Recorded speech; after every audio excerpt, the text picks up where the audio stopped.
Good afternoon. I am here with my guest, Michael C. Keith. And Michael has a new book out. He has many books out, spanning fiction to nonfiction. He's written extensively about radio and television, has long distinguished careers at Boston College. Stories in the Key of Me, available through Amazon and published by Regal House Publishing. Welcome. How are you? Good to be here again with you, Doug. Now, Corey Messler, who's a noted small press poet, and I think he wrote a novel, won a Pushcart Prize or something. I know he owns a bookstore, I believe. He does in Memphis. In Memphis, Tennessee. And he's probably published 12 novels. Has he? Yeah. So he's, I always knew him as a poet, but he's a novelist. A wonderful novelist, as a matter of fact. Says he would rather be funny than smart in his writing. How's that pan with you? I like it. I mean, is that what you think of? I'd like to be both. Mm-hmm. But if you had to have one? If I had to be one, boy, that's a tough question. I suppose I'd rather be smart. Okay. Because that would suggest intuitiveness and a really astute sense. Also. Humor is. Yeah. I think to be really humorous, you have to be smart. Yeah. So one's not. You can't separate the two. Can't separate the two. I don't think so. Okay. Yeah. Well, you're wicked smart, in my opinion. Oh, I like being wicked smart. Now, Messler also points out there is a feeling of otherness in your work, and knowing you and teaching your book, The Next Better Place. Oh, yeah. The memoir of your sort of unusual childhood. You are a scholar and an Adonis of otherness, would you say? That's probably a very good description of otherness. I think that would kind of characterize who I've been through most of my life, I mean, when you say otherness, you mean what exactly? Well, what do you think when I mean? Well, that you can step outside of yourself, that you've had multiple experiences. That you're different from normal experience. Certainly your memoir indicated that. Yeah, I'm certainly not normal. Just ask my wife. But I see where you're coming from now. Yeah, my life has not been exactly what you'd call normal. Certainly didn't start off that way, because from the time I was 5 until I was 17, I was living an extremely unorthodox life, meandering the countryside like a gypsy, really outside the conventions of what you might call a normal child or a normal life for a child. So in that respect, certainly otherness. Now that memoir that was published by Algonquin Books some years ago, I know you would tell me last time we met, I was looking over some notes that they're still looking to make it into a film. Any new? It's floating around out there. I think it's still floating around. It's come close a couple of times, and then it didn't go anywhere. It's kind of the age-old story about things getting lost in the vortex of Hollywood. So I pretty much, and I'm not given up on it, but you have to detach yourself from that. You can't get your hopes up too high, because some of these things go for 20, 30, 40 years. Some bestsellers have gone for decades and decades. When after you're gone, it might. Well, there you go. So my daughter, I guess, will be the beneficiary, and that's good too. Yeah. Now, you had a story in here about, I don't know if it was true or fiction, just interested that you,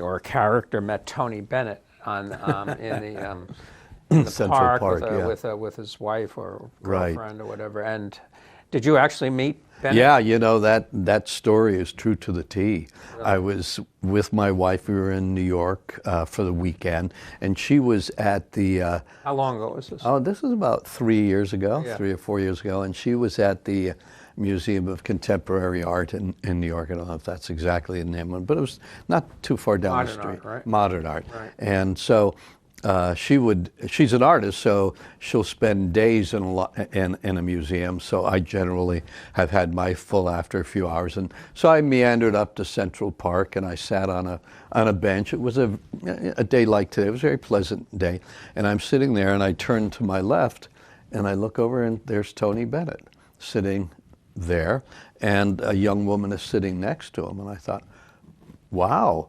So I got up and I kind of meandered over there, not trying to be too obvious. And I said, hello, Mr. Bennett, how are you? And he said, good. And he smiled at me. And I said, I think I asked him, how are you doing? And then he kind of turned to his left and stared off into the void, totally detached, pretty much signaling him that I had had my moment of verbal exchange, and that was it. And then I looked at the woman next to him, who I later learned was his wife, who was many decades younger, and she was kind of giving me an icy look, as if to say, move on, fellow, move on. Because they probably get that all the time. Oh yeah, well, the thing is he lived right across the street in an apartment in one of the elegant old buildings there, and I had seen on 60 Minutes that he would walk across the street with his canvas and easel, and paints, and he'd paint in the park, and people knew enough not to bother him. You know, they'd leave him alone so that he could have his private space. And I had apparently violated that rule, and I caught on, and I, kind of slumped away, feeling a little bit embarrassed that I had violated protocol. And so that's kind of where So that actually isn't flash fiction, that's flash nonfiction. Yeah, I guess you could say that, because it's about 80-90% on mark in terms of what really occurred. What did you add to it? A little narrative about my realization of what had happened, and that I just kind of meandered away, Okay. which I actually did. So,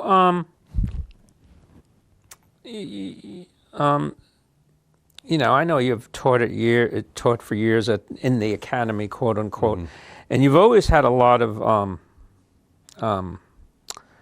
in your little flash fiction pieces. I notice often you'll have a pretentious or a deluded person. I mean, did any of these people remind you of the academy?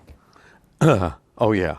We won't name names. No, we don't want to name names, but yeah, there are. But probably no more so than in all aspects of life. Maybe a little more pretension. You don't suffer fools gladly as the. I used to be better at it. Now, as I get into my crusty, grumpy old age, I don't suffer them, because maybe I don't have to. You don't have to. I'm retired emeritus, and what's going to happen to me? Yeah. They might just say, just don't come back. Yeah, right. And that wouldn't be a terrible thing either. Although I do like teaching the one course I teach every semester at Boston College. Yeah, that would be a loss. But you have a sense of humor about it. You're not. I hope so. Yeah, I hope so, because my sense of humor, I think, is what sustains me in what is often kind of a gloomy time. I was reading our mutual friend Gregory Wallace has very unusual sort of fiction as well, and it brought to mind this one story you had, Going the Distance, about this elderly gentleman or older gentleman getting a new wife, and it had a very strange outcome. Perhaps you could talk about where'd you get that from? And well, you know something? I've written a few stories like that, so I'm not quite sure which one. The one in your new book. It's the one where he marries this woman. He lived in New England, and they moved out to the West, and he marries. Oh yeah. Now He married this woman who knew that her husband had longed to be out in the western part of the country, but she insisted that she couldn't be away from the coastline and the ocean and whatnot. Well, you were telling me about you and your wife. Your wife is a real. Now you're going to get me in trouble here. No, that's okay. Very affectionately. Let me tell you the rest of this. So she ultimately passes away, so this is his opportunity to pursue his bucket list. He goes out to Wyoming or wherever, and he settles in, and he buys himself a little house and whatnot, and he goes to the senior center, and he meets a woman and falls in love with her, and and they end up getting married and cohabitating, and then she tells him, the dream of my life would be to live near the ocean. And he realizes then that things are not going to work out. So he buys her a gift of a one-way ticket back to New England. Yeah, it's kind of surprised, wow. He loved where he lived more than the woman. I think at that point he did. The other one he hung in there with, but Yeah. this time he wasn't going to alter his preferences for And this it says something about getting older. You're not as malleable, I don't think. I think you're right about that. I know I'm not. Yeah. I dig my heels into a lot of things. Yeah. Now, do you write? I've read some of your work. I haven't read all of it, but now you're in your 70s, right? Thank you very much for divulging that Okay. fact. Well, you talk about it freely. It's evident by looking at me. Well, you could be in your 60s, but the thing is, do you ever write about ageism? Do you experience in your own life, or do you ever write about, like they think, you're like one of our bagel bards, Tom Miller, always talks about, he just got his master's degree and he's probably older than you are, and they go like that. Such a nice, do you Good for you. Good for you. Does that you experience? Stuff I don't feel that I experience ageism very much, but I do have what you might call an obsession about age. Why? And I think that, because you're looking into the maw of eternity.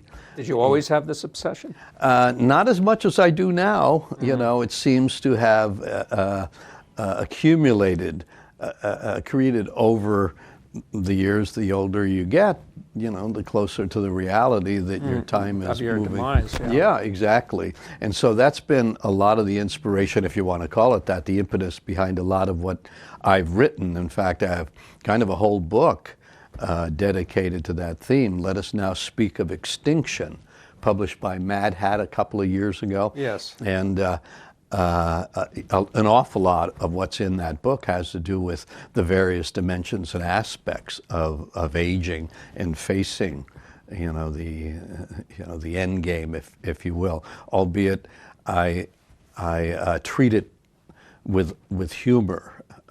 Some people have said, when I looked at the title, I thought, oh, this is not going to be a cheery read, and that probably discouraged some buyers.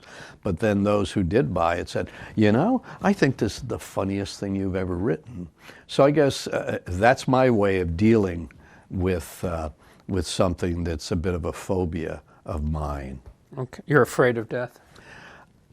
Sure. Right, who isn't? Who isn't, of course. Well, some people, they're Buddhist or whatever, and they... Yeah, and they embrace the spirituality and whatnot. I think, there are some people who have the capacity to default to a better attitude about things. Maybe they more deeply embrace life and what's around them, and maybe just don't dwell on it as much, have the ability not to dwell on it as much. And I envy those people, and I know some of those people.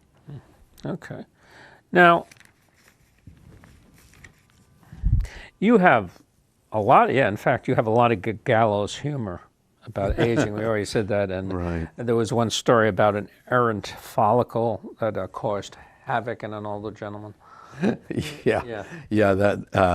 He's in the bathroom, and he discovers upon waking up, as sometimes many of us do, that he had a good 2-inch hair growing out of his ear, and I guess when he tugs on it, it actually comes off, and it turns out that it's living and breathing, kind of like reminiscent of the movie Alien, when that thing jumps out of that person's chest, and it dashes away from him and slinks under the Now sink. these, like your last few books, are all flash fiction. How would you define flash fiction? Well, flash fiction in the literal sense, has to do with length versus content. Flash fiction is usually defined as a story of 1,000 words or less.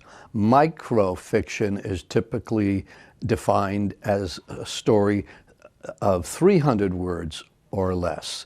Then there's nanofiction, which is generally defined as 55 words or less. And then there's picofiction, which is generally defined as 1 to 10 words. You know, so there's, but this all has to do with a count per se, the number of words you have utilized to convey a story. So as a guy who's writing tomes, you know, on broadcasting and, you know, he's talking about interviewing and all that stuff.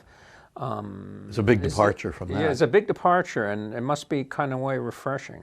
Oh yeah, absolutely. You know, I spent 20 years writing academic books, textbooks, and monographs, and really. You've interviewed Walter Cronkite. Yeah, I've interviewed Edward Murrow and Richard C. Collingwood and Howard K. Smith and Steve Allen and Art Linkletter and all of these pioneers of broadcasting. That was fun. That was fun on that book called Talking Radio.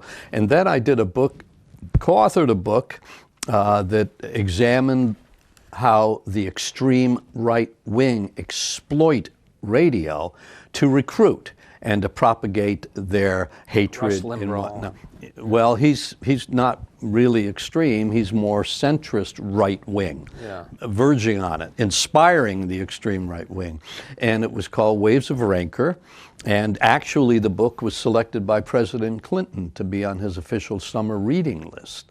And I interviewed David Duke, Ernst Zundel, a lot of extremists over the period of time I was doing the research on that. David Duke, a nice guy for a Ku Klux Klan?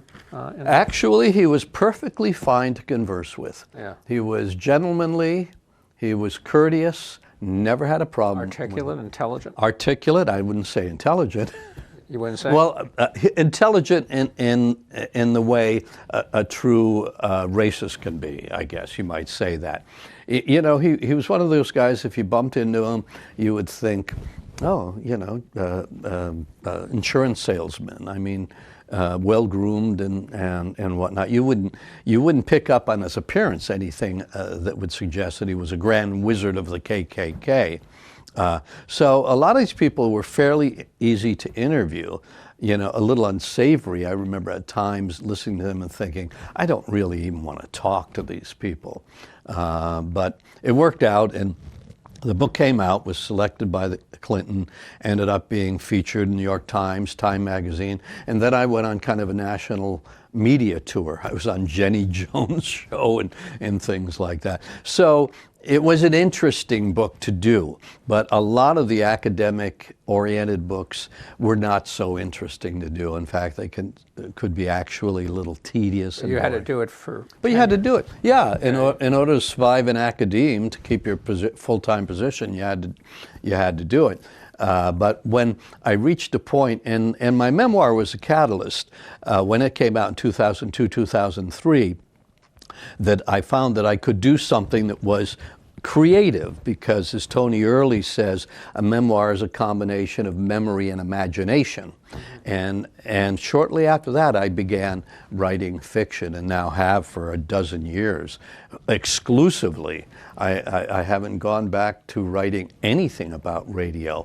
You're sort of done with that. I am done with that. I really am, and that suits me fine. But with all these interviews, do you ever think of doing an interview collection or? I kind of did. Yeah. With Talking Radio. And what you said you knew, you interviewed Walter Cronkite, and you said you interviewed a lot of people who knew Edward Murrow, the famous journalist. Yeah, Ed Bliss, who was his news editor. Any anecdote that you could share? Well, one in particular, Ed Bliss was Cronkite's news editor the day Kennedy was shot. And I sat down with Ed Bliss and I said, you know, what was that day like? And he said, well, we were in the newsroom. He says, I was not feeling well. I was going to go home. And he said, on the way out, he said, the teletype machine started going crazy, as it does when there's a bulletin, it clangs. And he said, I stopped and I looked at it and I ripped the news story off and it said, Kennedy shot, Dallas. He stopped right there in his tracks. He knew he wasn't leaving. And then he went to look for Cronkite, who he ended up finding way in the back of the studios having lunch. He claimed he was eating cottage cheese and pineapple. I later sat down with Cronkite and asked him about that. But in any event, he told me all about that day in the newsroom, how Cronkite immediately went into the sound booth, cut into the soap opera that was on, Search for Tomorrow. So I don't know which one, and broke the news. And then when he came out, he said, we have to go live. At that time, the news manager at CBS had preemptive power. He could cut it off. Years later, you had to go to programming to do it. So he did, so he told me that. And 2 or 3 years later, I found myself having breakfast with Walter Cronkite at Brown University. At Brown University. Yeah. And I told Cronkite about my meeting with Ed Bliss, who was his news editor, plus his friend. And I repeated it, and Cronkite, the only thing he said contrary to what I'd been told is he seemed to take umbrage at the idea that he was eating cottage cheese and pineapple. He said, I wasn't eating that stuff. I kind of suspect he was, but I didn't push. Why would he be embarrassed by that? I don't know. I don't know. But then Cronkite, I said, tell me, do you believe in the single gunman theory, that no grassy knoll, that it was Oswald only up there? And he said, Michael, let me tell you something. At the time, CBS spent more money investigating that whole thing, and we concurred with the Warren Commission that Oswald acted alone. It was after that that I've never doubted that Oswald acted alone. Despite the Oliver movie on it, that was good enough for me. He was the most trusted man in America, Walter Cronkite. Yes, right. I remember him. So you got about 7 odd minutes. Okay. Maybe you want to read a few short pieces. Yeah. In fact, from your book, Stories in the Key of Me, available on Amazon from the Regal House Publishing. Yeah. All right, these will be quick and easy because they're all what you'd call nanos or picos. They're short, okay? This one is called, in fact, with nanos and picos, titles become absolutely germane in a strong way to the text. So this is called Scorpion in His Coffee. As the sun crept above the date grove outside of Marrakesh, Bertrand lifted the cup to his lips and was taken by the beauty of the desert. This one is called Making a Meal for Melissa Was Uncomplicated. She was very fond of chickpea soup. In fact, it was her favorite food. This was well known among her family and friends, who would serve her chickpea soup whenever she came to their house for lunch or supper. Thank you very much for serving me chickpea soup, she would say with genuine gratitude. As you know, it is my favorite food. A lot of these I never had chickpeas. I've had pea soup, but I don't know if I've had chickpea soup. I'll have to try that one of these days. A lot of these are reminiscent of my literary role model, Lydia Davis. And who is she? Well, she's probably the most prominent author of micros and flash fiction and even longer fiction. She's many awards. Guggenheim's, some of the top awards ever given for literature. Anyway, this one is called His Paris. He wants to be from there, but he's not. If he moves there, will he be from there? He wonders. This is called Cotillion of the Fittest. It wasn't 3 days after the last human died that the cockroaches and rats held a dance. This is called What Possessed Him. He had planned to run him over for weeks, the man walking his dog. It was the goddamn plaid shirt he wore every day that egged him on. I walk my dog and I wear a plaid shirt, so I'm a little paranoid. This is called Not exactly the same thing. They could not bear the idea of their dead son alone in the mortuary. So they sent his former babysitter over to keep him company for as long as $10 would last. This one's called Canine IQ. How long does it take you to write these things? I mean, Sometimes they come very quickly. Sometimes they take a little bit longer, but it's generally the rewrite that takes longer than writing them. sort of like a copywriter almost in some ways. The real You have to characters. yeah. I mean that, you sit down with these things, and the biggest challenge is to get them right down to their finite structure. That's It's the job of a poet too. Yeah. Yeah, it really is. It really, a lot of these I would classify arrogantly as prose poetry, which some other time we should talk about the distinction between prose poetry and short story. All right. This is called Canine IQ. She knows she can't fly, so when birds taunt her from the trees, she ignores them. That was my dog, who walked under a tree full of birds, and she, This is called Vlad's repast. Vlad's repast. The young man sitting across from me at Sir Reginald's dinner party was not aware that I was stealing some of his life. I can do that, you know. And this is called Sacrificing for Art. After I fight with my wife, I can write. But I don't like fighting with my wife. I do like to write, though. And sometimes it's hard to write if I don't fight with my wife. So I fight with my wife so I can write. And this one would be classified as a pico, the smallest form of story you can write. It's called April 47th. April 47th. Things change when you're dead. Okay. And this is called Sleep Deprivation. He lay awake at night wondering what would do him in. Would it be cancer or a heart attack? Maybe a tragic accident. One of those things will do it, he thought, the clock at 3 a.m. staring back at him. As it turned out, it wasn't any of those things. This is called, well, let's see, I'm not sure that's... Probably the last one. Oh, all right, the last one. Let me read this one. Oh, The Compassion of Geography. Somewhere just beyond South Platte, Nebraska, I came alive. I'd been deeply dug into a depression for days now. But when the landscape began to take on the look of the Old West I'd seen in countless cowboy movies